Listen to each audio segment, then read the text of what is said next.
car is going to get it real soon here. We've got a new project today going on the Saab 900. Let's have a look what's going on. In my pursuit of performance, I've decided that a stock turbo is going to be going.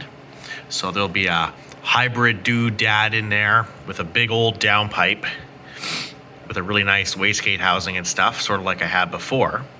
So obviously the battery, you can see the tray has been removed because obviously I don't like battery meltage, so that battery is going to be moved. So that sort of got me on a train wreck downhill towards rewiring half the car, as we can see. We have a whole bunch of stuff done. I've got myself a sort of battery junction point. We've rewired and made a whole bunch of brand new power cables to the main junction point on the car. This is sort of probably temporary because I plan on moving a lot of stuff around, and the ABS system may be going as well. So there could be some other reconfiguring going on later. But for now, this is sort of, that is going to be right here. Whereas I may move it down here later, sort of in the engine bay. But nevertheless, the entire interior is, actually it's starting to be put back together because I've already ran the big 0 gauge. So that you can see this lug here. It's going to attach from here, and then I'm going to have another wire that's going to go up somehow or somewhere or another up to the starter motor. Relocating obviously is going to be done into the trunk, sort of similar to how I did it before, but in a much better way and less hacky. So this time I've bought myself a really nice battery box, proper. And the battery won't turn into a projectile. So it kind of battery box and hold down all in one. Real nice, pretty lightweight, made it of a nice aluminum. Should fit really nicely back there.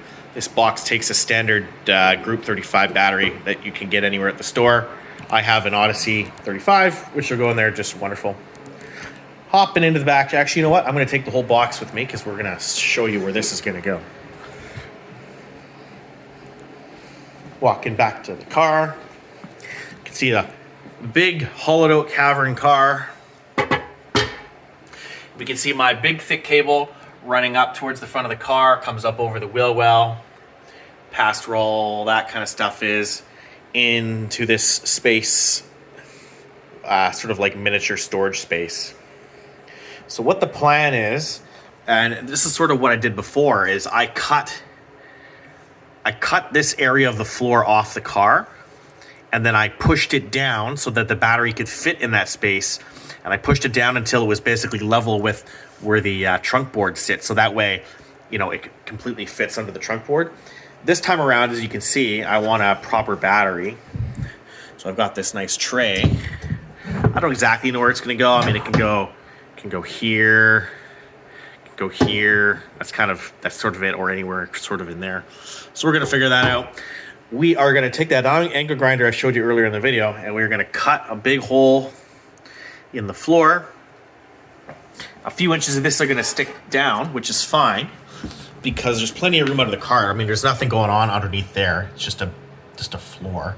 So I mean, you're going to nail the bumper before you nail that battery box. So I'm not really worried about that. And I wasn't worried before, and it never became an issue. So why would it become an issue now? So yeah, we're going to make it so that the top of that is exactly flush with the rest of these stuff. So that way we have minimum stickage down and basically utilize all the space in here. We're going to cut a hole in the floor to fit that box. And then we're going to support it with multiple brackets around the perimeter.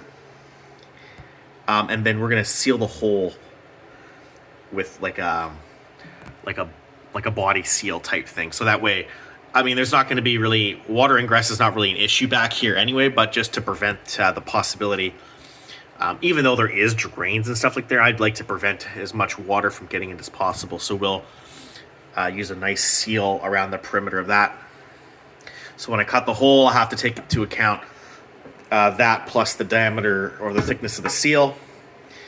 And then, yeah, so that should work pretty nice.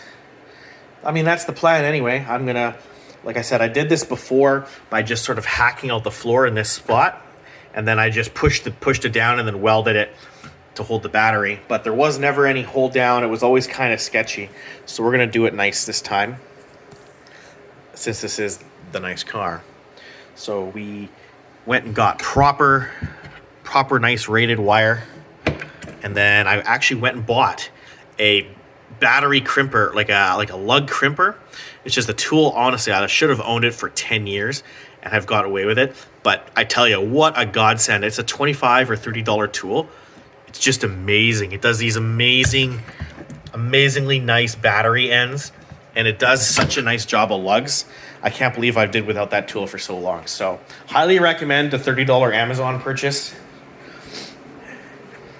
Comes with carrying case. Just amazing. And then while I was at it, I figured I would beef up the alternator lead too, so you can see how nice of a job those lugs are with that proper tool. It crimps it like fully around 360, so really cool. Yeah.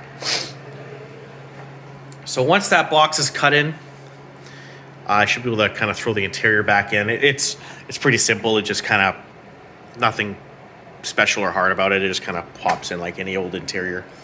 And then we should be able to get a 4 gauge. So I got a 0 gauge running from the back up to this point. And I've got a 6 gauge running to the main power distribution of the car. And I'm probably going to do a 4 gauge to the starter motor, because that was what it was stock. So you can see I kind of mimic what the stock was. Stock battery cable here is a 4 gauge. And then you had a 6 gauge coming off to the power distribution. So sort of same deal on the negative cable. I've already redone the negative leads, as you can see. So I've put a big, huge 0 gauge there now in place of the stock stuff. So we're way overbuilding the electrical system. So that way it's never going to become an issue. So yeah, big, thick, big beefcake cable.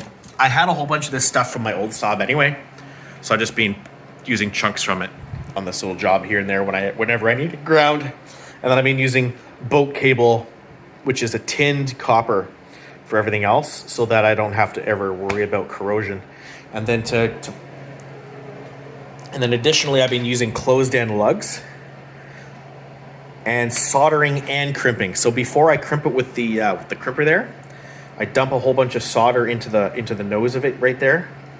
I heat the lug up until the solder basically starts to melt and boil.